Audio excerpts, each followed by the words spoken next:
In 2015, Norman voters approved the quality of life initiative known as the Norman Forward Plan. The plan instituted a sales tax that would raise money to pay for new projects such as the Westwood Aquatic Center and the new Central Library. Recently, some other big projects to come out of the plan have seen some big progress. So as it relates to the current status of the Senior Center, the City Council is working closely with the Senior Ad Hoc Advisory Group in determining a final location for the project. So there's been a number of locations over the years, last 3 years, that have been discussed, and a variety of those have been vetted by staff and council in the ad hoc group. But recently, the Senior Ad Hoc Group made a recommendation to council that a location in Reeves Park would be recommended to council for further consideration and a potential finalization. Once the site's been finalized, then city staff will begin the process of going out for solicitation of a design firm to begin that work, and that work will begin also with the Senior Ad Hoc Group as it relates to the design of the facility, its location, its programming, and so forth. The indoor aquatic facility and multisport facility are in a similar situation as the senior center, trying to determine the site location. We've looked at a number of different locations for it. The most current option that's being looked into is at University North Park in the area near and north of the Embassy Suites Hotel and Conference Center. In that general area, once we determine if that is a viable location, then we're in the same position as we are the senior center. We have a short list of design professionals selected.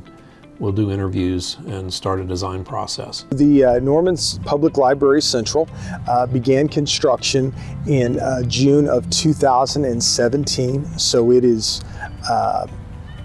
now in its second year of its construction timeline. Right now, the timeline anticipates a late summer completion and opening of the Central Library. We'll be working in close conjunction with the Pioneer Library System, who is operating the library with a final date, so we can be sure that the equipment they'll be providing for the library operations, along with the staffing they'll be provided, is working well. So that way, day one, when we cut the ribbon, the library is completely functional.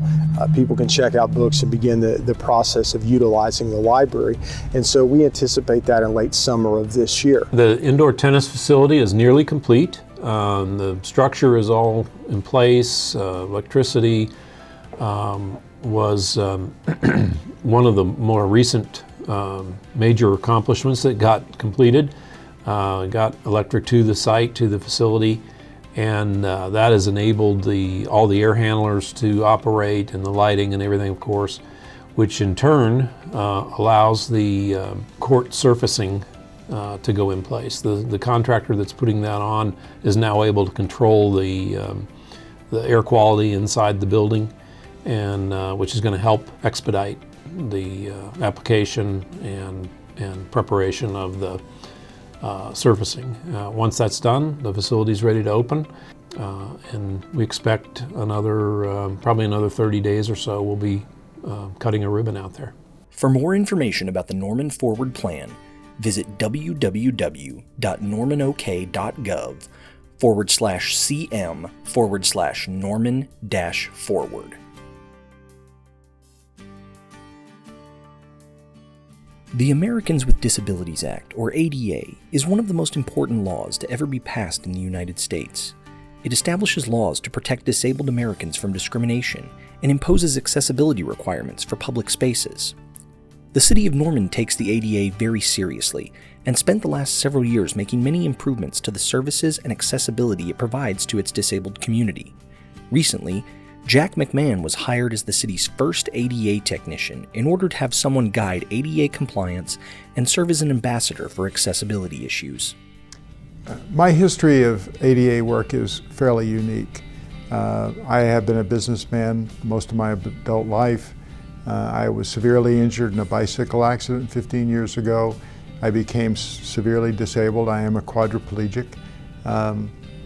But I continued to try to do business my old ways. I tried to continue into my professional career as an insurance executive. And I tried not to realize the part of my life that wanted to go outdoors and wanted to be part of a regular, standard life. I wanted to contribute to and be part of a community. And that was very, very difficult. And gradually, as I worked through my accident, my recovery, I began to realize just how difficult that was. So approximately 10 years ago, after seeing so many barriers and challenges, not only from me and others, but I began to realize that in order for me to affect change, rather than just banging on a door and complaining, it was time for me to take the bull by the horns and learn about disability, do a deep dive into the study and education of accessibility, and then try to change the world from the inside out. The projects I'm working on now are varied, but the most important projects really circle around the effort of something called a self-inspection and transition plan. Every city with more than 50 employees is required to perform something called a self-inspection. That self-inspection is a dive and evaluation and analysis and projection of those barriers that they can identify that are both physical barriers and programmatic barriers. Once they've established the identification of those barriers, then they also have a requirement to do something called a transition plan, which is a plan for the removal of those barriers. My job is to go back through the various departments here at the City of Norman and work with each department to see how we can eliminate those barriers in a practical, meaningful way over time. In order to do that, there's another requirement that's extremely important under the ADA, and that is the ADA requires a municipality to listen to its citizens.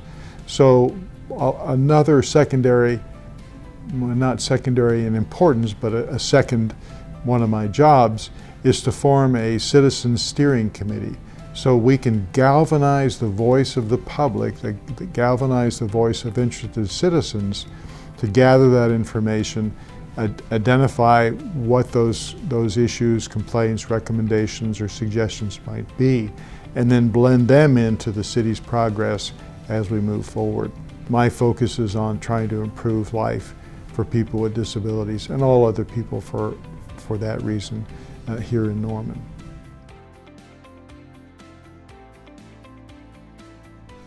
The month of April kicked off with a citywide vote, the result of which saw the passage of a renewed transportation bond. A very successful election on April 2nd for a proposition, a transportation bond program, the largest transportation bond program in our history here in Norman, so we're excited about that.